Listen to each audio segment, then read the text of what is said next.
প্রণাম মহারাজ এবং শিবরাম স্যার, আমি গর্বিত এবং I take it as a privilege এরকম একটা ফোরামে আমার কিছু থটস প্রেজেন্ট করার জন্য।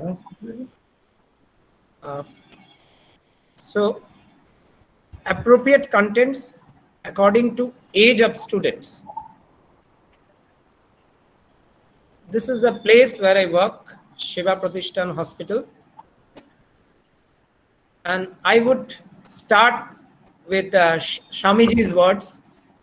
Education is manifestation of perfection already in man. So we cannot run away from the internet, especially in the times of pandemic. We are more dependent on internet. But what are the contents which are beneficial and what might be potentially harmful? That parents and students and teachers, everyone must be very alert.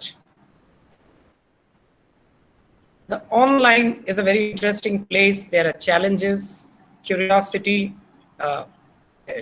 stimulates our curiosity for knowledge, creativity, community feeling.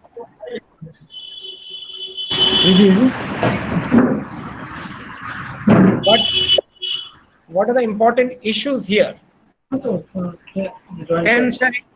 Censoring of content. The content should be appropriate to the mental age of the student or the recipient. Sometimes there is and the content should be tailored to the aptitude of the student. I would present two examples. Steve Jobs, the founder of Apple, co-founder, and Bill Gates, the founder of Microsoft. They did not fully complete their education. They pursued their dream, their aptitude, and they prospered. So what, as a person of neuroscience, I have to say the brains are built, not just born. Brain architecture is dependent on age-appropriate experiences, stimulating environment, and genetic framework. Certain experiences must happen in a sequence. পরপর হতে হবে, তাহলে adequate exposure হবে and maturation of low-level brain circuits, সেগুলো পরে ঠিকঠাক চললে তখন সাপোর্ট করবে long-term development of high-level brain circuits and complex learning processes. যত বয়স হবে আরো বড় বড় অঙ্ক অনেক কিছু সলভ করতে পারবেন, conceptualization. But often adults expect children to master skills for which necessary brain maturity has not yet been reached. এইটা কিন্তু ক্ষতিকর হতে পারে, stress and overload. If pushed and rushed, a child's desire to learn may be hampered. His spirit may be crippled. Children show signs of tiring, giving up, or becoming bored. It may be a sign that we need to adjust their learning to their level. It is a warning sign. বাচ্চা আর পাচ্ছে না, ক্লান্ত হয়ে যাচ্ছে, bore হয়ে যাচ্ছে। বাচ্চার দোষ নাও হতে পারে, আমরা হয়তো তাকে ওভারলোড করে ফেলছি। Age appropriate learning can also help identify any developmental delays according to the maturation level. Knowledge and information is useless unless the skills are used to process the information. And because early childhood development plays such a large role in later social, emotional, and cognitive well-being, it is absolutely vital that these stages are properly nurtured. I'm just going through a classification. My following speakers, like Mallika Banerjee is there, she can elucidate early childhood, middle childhood, late childhood, adolescence, and early adulthood. What are the communications which are essential in early childhood? Not flooding with games over internet, mobile. Parents sometimes may be short of time. They give a mobile in the hand of the children. Ja khel. But that might destroy the young mind. Oral communication methods are needed, exploratory learning methods, and methods based on people's direct voluntary actions like exercise, practical work. This can also be done over internet. other than pen and paper. So we have to give the proper and stimulating things according to the age and maturation level of the child. And early childhood, usually what we advocate is playing with toys, symbolic plays, artistic activities like drawing, painting, communication by storytelling, working with books, and others. I'm just rushing through this because the following speakers might elaborate on this. Contents for middle childhood is very important. Here, the character is slowly being formed. The school success, health literacy, self-discipline, these values are being inculcated. And these should be inculcated over the internet also. That would be appropriate content, proper eating habits, and good decision making in risky situations. And what are the emerging issues in early and middle childhood? Typically, people are healthy, but there are some developmental behavior disorders. The child may be abused physically or over the internet. There are internet hackers, internet preyers. They are destroying their children.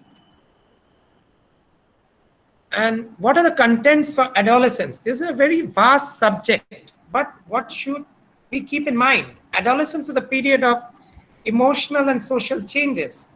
The adolescents are more inclined for romantic relationships. They have less conflict with parents, sometimes more conflict also. It depends on the parenting and all overall environment. More independence, they seek independence, have a greater capacity for caring and sharing and developing more intimate relations. And this is a place where the proper internet content should be there. They feel a lot of sadness or depression and might lead to poor grades, alcohol, drug abuse. And they learn in this time more defined work habits, show more concern about future school and future plans, can be better able to give reasons for their choices. So the choices should be guided by the parents. I would rush through the adulthood. So now I come to internet proper. Social media is here to stay. It is in our living rooms, it is in our phones, it is everywhere.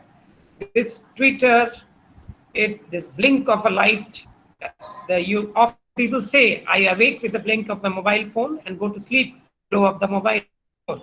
It is here, but how we have to handle it properly, and that the guidance should be given to the children and the adolescents. According to a survey of Instagram, these are the sites, Facebook, so many followers, WhatsApp, you see, it has tremendous reach. We cannot wish it away, that we can live away from the internet. It has been said, if Facebook were a country, it would be the third most populated country in the world, ahead of the United States. Only China and India would be more populated. This is the rise in Facebook traffic, exponential rise. But what are the disadvantages which are obvious? Social media addiction on health. Some psychotic symptoms might develop. The victim could use social media to create a delusional world. There may be insomnia. People are awake hours on the night without knowing the clock is at 2 o'clock, 3 o'clock. The person will suffer from sleep disorder and stress. Deviant behavior, ADHD symptoms, hyperactivity, addiction, lot of addictions. Internet addiction, that is called behavior addiction. And through internet, they learn a lot of this easily available drugs and other things. And they even also created anxiety and depression because people are in the games. They are in the, I have to conform to the group. They don't want to leave the group. Internet definitely has some positive effects. It's tremendously helpful in job seeking, college education, political propaganda. We are not involved in that.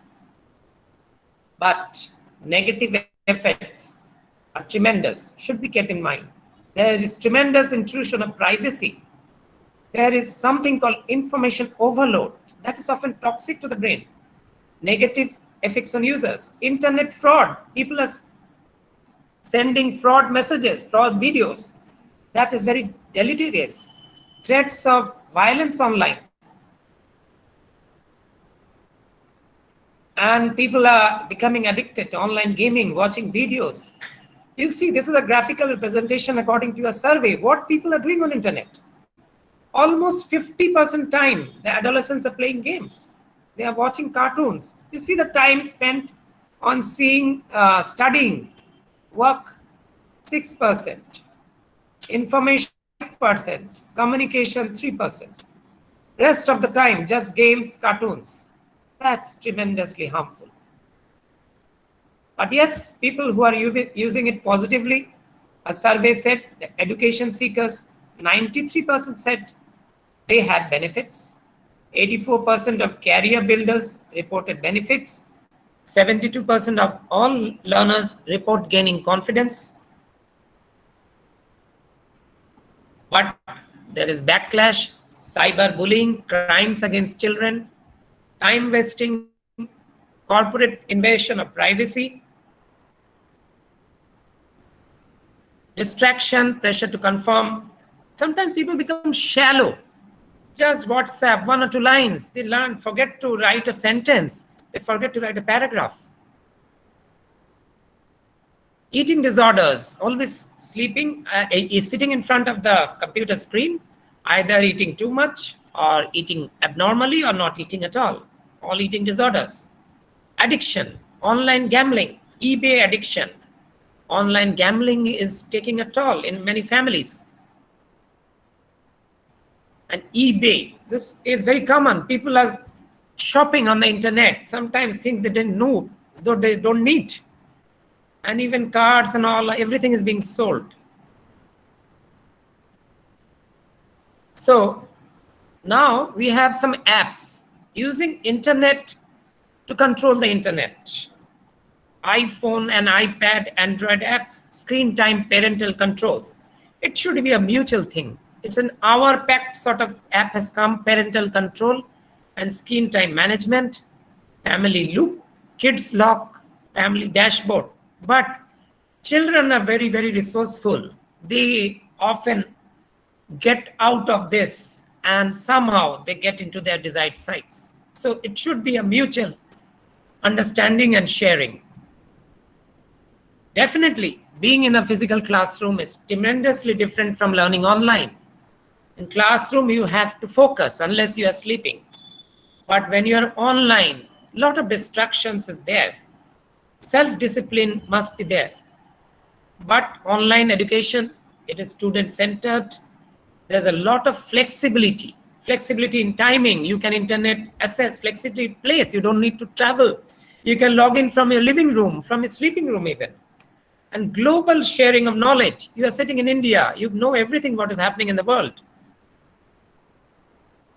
Student can control the study time, chance of inflection, it's cost effective, and better opportunity for school students to learn from various teachers. But you have to control it. In 2007, WHO developed a framework to examine the key dimensions of parenting and parental roles. 4 main points: connection, building a positive relation with your children, behavior control. It should be what we call a benevolent dictatorship, supervision and guidance of children's actions within a trusting relationship. The individuality of the child should be respected. You should not abuse your child or think you are superior. You should not throw that attitude. Modeling appropriate behavior. If you are sitting always with your phone and WhatsApp, what is your child learning? You should also have this control to switch off your phone at proper intervals, since children identify with and emulate their parents. Principles of positive parenting to be stressed. Also positive mentoring, like teachers can do that. A balance has to be sought, and this is very difficult. Much will depend on the child, his attitude, his upbringing, and his social circumstances.